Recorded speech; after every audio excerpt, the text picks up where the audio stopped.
Mike Murdock here. When I was 14 years old, my father had a Sunday school teacher in Nederland, Texas.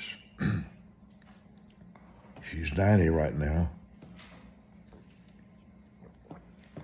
And a few days ago, she called me. We were talking on the phone. She sounded like a 15-year-old girl, 90 years old, and was playful and spiritual and all that at the same time. At the same time, she was 90, and so I was on the phone. I haven't seen her since I was 14. And she began to talk to me about my father. And she kept saying something I've heard my whole life from everybody in the world. Your dad was a holy, holy man. My whole life, all I heard from others was, your dad is the greatest man of prayer we've ever been around. He had prayer conferences.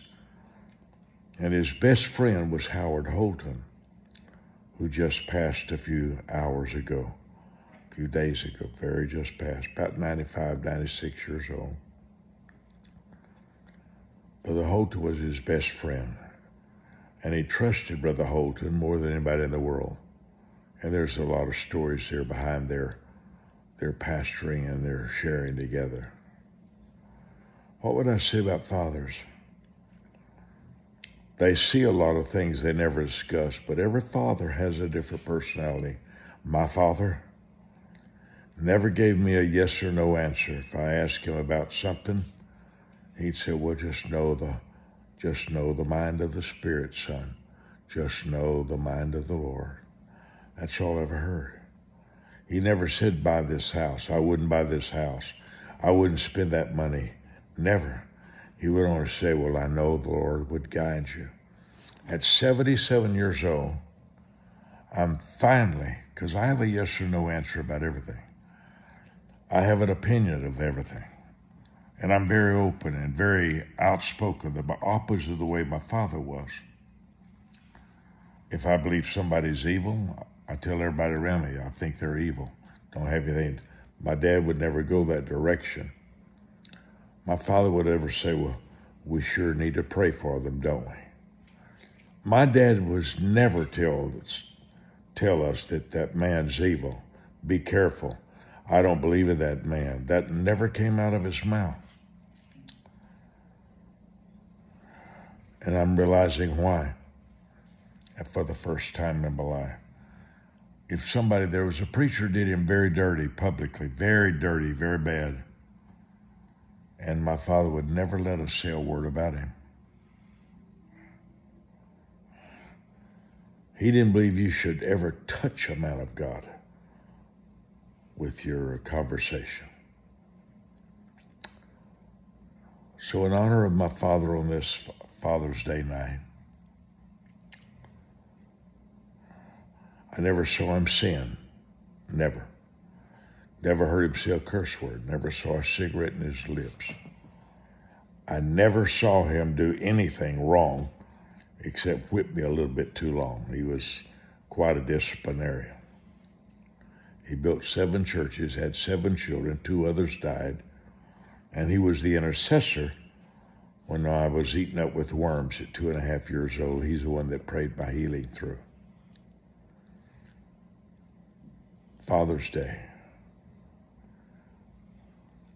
It's very possible that you don't know 5% of your father. You love them. You value them. They bought 19,000 meals when you was home for 18 years. My daddy didn't have enough money to put me through Bible school, $4 a day. Never said a word about it. He just didn't have any money for that. He had a hatred of television. He wouldn't even watch me on TV. He saw TV as very demonic.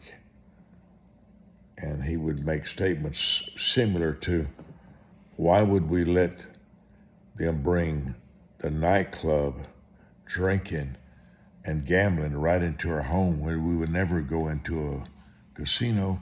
Why would we let that come into our house? He felt like it would destroy the Jesus life in you. I don't even remember the last time I watched TV. I didn't have one till I was 30 years old. Because I didn't want, to offend my father. I don't know what your father's like, but love on him tomorrow. Tomorrow's Father's Day. Look him in the eye when he talks and say, Daddy, I want any correction you have for me, and I treasure. Daddy, thank you for the 19,000 meals in my early years. Thank you, Daddy, for putting me through school. Thank you, Daddy, for caring. Thank you for listening to me when I was on a downer and depressed. Daddy, thank you. And be sincere. Be sincere. Love your daddy tomorrow like you've never loved him before. Try not to dominate his attention with your thoughts. Try to invest tomorrow in just asking questions. Daddy, if you could live your life over again. On his 80th birthday, I asked him, every birthday I would ask Daddy, but I remember on his 80th, I said, Daddy, what do you wish you would have known at my age that you know now? He didn't hesitate. He said very quietly, how little the opinions of people really matter. If he could live his life over again, he said, if I had anything that I would teach at 80 years old, how little the opinions of people really mattered. Powerful, isn't it? Father, on this Saturday night, I ask you to bless my family and my friends, my partners, my love circle watching me now. Give them an insatiable desire to communicate the value of their Father tomorrow, in Jesus' name. In Jesus' name. What was the difference between Absalom, the father killer, father hater of David, and Solomon? What was the difference? Admiration.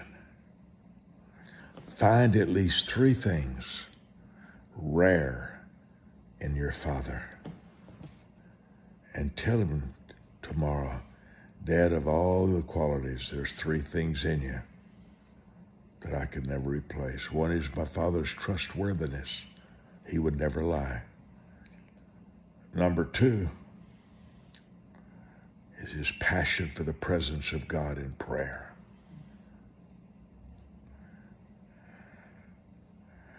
I couldn't tell you a day he didn't pray before us. We had 2 family altars every day of my life. He'd have pictures on the wall in front of him, and he would pray every morning. Your father may not be a believer, so you had a different world. But if your father's got goodness, talk the whole meal tomorrow about his goodness. Mike Murdock here. Tomorrow's Father's Day. And thank you for letting me talk to you on these little 8-minute videos. Appreciate it.